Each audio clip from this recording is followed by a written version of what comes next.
Mechanical ইঞ্জিনিয়ারদের আসলে কোন কোন সফটওয়্যার জানা দরকার? এটা এমন একটা প্রশ্ন যেটা প্রায় সবার মনেই ঘুরপাক খায়। তো চলুন আজ এই খুব জরুরি প্রশ্নের উত্তরটা খুঁজে বের করা যাক। দেখুন, মেকানিক্যাল ইঞ্জিনিয়ার বললেই আমাদের বন্ধু, পরিবার বা আশপাশের মানুষজনের চোখে কি ভাসে? হয়তো এমন কেউ যে সারাদিন হাতে কলমে কাজ করছে, দারুণ সব জিনিস বানাচ্ছে, কিংবা হয়তো কোনো আয়রন ম্যানের মতো আর্মার স্যুট তৈরি করছে। কিন্তু আসল ঘটনাটা হলো বেশিরভাগ মেকানিক্যাল ইঞ্জিনিয়ারদের কাজের একটা বিরাট অংশ কাটে অফিসের কম্পিউটারের সামনে। আর ঠিক এই কারণেই সফটওয়্যার স্কিলগুলো এখন আর কোনো অপশন না, এটা একটা প্রয়োজনীয়তা। তো আজকের এই আলোচনায় আমরা প্রথমে দেখব একজন ইঞ্জিনিয়ারের আসল বাস্তবতাটা কি। তারপর আমরা সরাসরি চলে যাব ক্যাডের জগতে, মানে ডিজাইনিংয়ের মূলে। এরপর কথা বলবো সিএই নিয়ে, মানে ভার্চুয়ালি সবকিছু টেস্ট করার ব্যাপারটা নিয়ে। তারপর দেখব প্রোগ্রামিং কিভাবে আপনাকে অন্যদের থেকে এগিয়ে রাখতে পারে। আর সবশেষে আপনার ফাইনাল টুলকিটটা গুছিয়ে নেব। চলুন শুরু করা যাক সবচেয়ে গুরুত্বপূর্ণ জিনিসটা দিয়ে, সিএলএডি অর্থাৎ কম্পিউটার এইডেড ডিজাইন। সত্যি বলতে এটাই হলো আধুনিক ইঞ্জিনিয়ারিংয়ের একেবারে ভিত্তি। তো এই কম্পিউটার এইডেড ডিজাইন বা ক্যাড আসলে কি? খুব সহজ করে বললে এটা এমন একটা সফটওয়্যার যেটা দিয়ে যে কোনো জিনিসের 2D ড্রয়িং বা 3D মডেল বানানো যায়। মানে একটা ছোট্ট স্মার্টফোন থেকে শুরু করে আপনার বাসার সোফা পর্যন্ত সবকিছুর ডিজাইন কিন্তু এখানেই শুরু হয়। ইন্ডাস্ট্রিতে কিন্তু বেশ কয়েকটা পাওয়ারফুল ক্যাড সফটওয়্যার রাজত্ব করছে, যেমন ধরুন সলিডওয়ার্কস আর ক্যাটিয়া, যেগুলো বানিয়েছে ড্যাসল্ট সিস্টেমস। আবার পিটিসির আছে ক্রিও আর সিমেন্সের আছে এনএক্স। প্রত্যেকটারই কিন্তু নিজস্ব ব্যবহারের জায়গা আছে।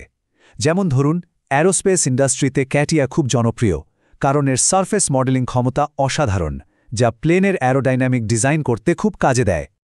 এত অপশনের মধ্যে কোনটা দিয়ে শুরু করা উচিত, তাই না? আমাদের পরামর্শ হল সলিডওয়ার্কস অথবা ক্রিও, এই দুটো দিয়ে শেখা শুরু করুন। চাকরির বাজারে এগুলোর চাহিদা সবচেয়ে বেশি দেখা যায়। আর একবার এগুলো শিখে ফেললে ক্যাটিয়া বা এনএক্সের মতো অন্য সফটওয়্যারে সুইচ করাটা অনেক সহজ হয়ে যায়। আর হ্যাঁ, মেকানিক্যাল ইঞ্জিনিয়ারিংয়ের জন্য অটোক্যাড বা ইনভেন্টর নিয়ে খুব বেশি মাথা না ঘামালেও চলবে। তবে একটা কথা কিন্তু মাথায় গেঁথে নিতে হবে, সফটওয়্যার আসলে একটা টুল বা যন্ত্র ছাড়া আর কিছুই না। আপনি কোন সফটওয়্যারটা জানেন সেটার চেয়েও নিয়োগকর্তাদের কাছে অনেক বেশি গুরুত্বপূর্ণ হলো আপনার ডিজাইন করার মানসিকতা। মানে আপনি কি এমন ডিজাইন করতে পারেন যা একদিকে মজবুত, আবার অন্যদিকে কম খরচে সহজে বানানো যায়। একজন ভালো হায়ারিং ম্যানেজার কিন্তু সবসময় এই গুণটাই খোঁজেন। বেশ, ডিজাইন তো করা হলো, কিন্তু প্রশ্ন হলো জিনিসটা বাস্তবে কাজ করবে তো? এখানেই চলে আসে আমাদের দ্বিতীয় পিলার, সিএই বা কম্পিউটার এইডেড ইঞ্জিনিয়ারিং। এটা দিয়ে কোনো কিছু বানানোর আগেই তার পারফরম্যান্স পরীক্ষা করে নেওয়া যায়। আচ্ছা, একবার ভাবুন তো, একটা বিমানের ডানা কতটা মজবুত সেটা পরীক্ষা করার জন্য কি হাজার হাজার ডানা বানিয়ে ভাঙতে হবে? না, এখানেই তো সিএই সফটওয়্যারের আসল জাদু। এই স্লাইডটা দেখুন, পার্থক্যটা একদম পরিষ্কার। একদিকে ফিজিক্যাল টেস্টিং, যেটা অনেক সময় সাপেক্ষ আর খরচ সাপেক্ষ, আর অন্যদিকে সিএই সিমুলেশন, যেটা অনেক দ্রুত, কম খরচে করা যায় আর ডিজাইনের একদম প্রাথমিক পর্যায়ে বারবার পরিবর্তন করে দেখার সুযোগ দেয়। এই সিমুলেশনের কাজটা শুনতে জটিল মনে হলেও এটা মূলত 4টা ধাপে হয়। প্রথমত জিওমেট্রি, মানে ক্যাড মডেলটাকে রেডি করা। এরপর প্রি প্রসেসিং, যেখানে মডেলটাকে ছোট ছোট অংশে, যাকে বলে মেশিং, ভাগ করা হয়, আর ফোর্স, মেটেরিয়াল এসব ঠিক করে দেওয়া হয়। তৃতীয় ধাপে কম্পিউটার নিজে থেকে এইসব হিসাব নিকাশ করে, যাকে বলে সলভিং। আর একদম শেষে পোস্ট প্রসেসিং ধাপে আমরা ফলাফলটা দেখি আর বিশ্লেষণ করি। এখন প্রশ্ন হলো, সিএই শিখবেন কিভাবে?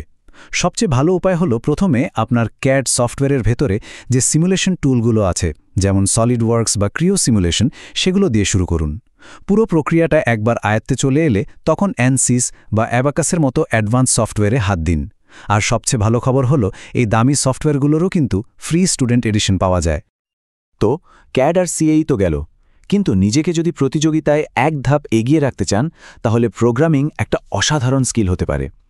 এটা হয়তো সব চাকরির জন্য আবশ্যক না, কিন্তু অনেক পুনরাবৃত্তিমূলক কাজকে অটোমেট করতে আর ডেটা বিশ্লেষণ করতে এর কোনো জুড়ি নেই। ইঞ্জিনিয়ারদের মধ্যে দুটো প্রোগ্রামিং ল্যাঙ্গুয়েজ খুব জনপ্রিয়, পাইথন আর ম্যাটল্যাব।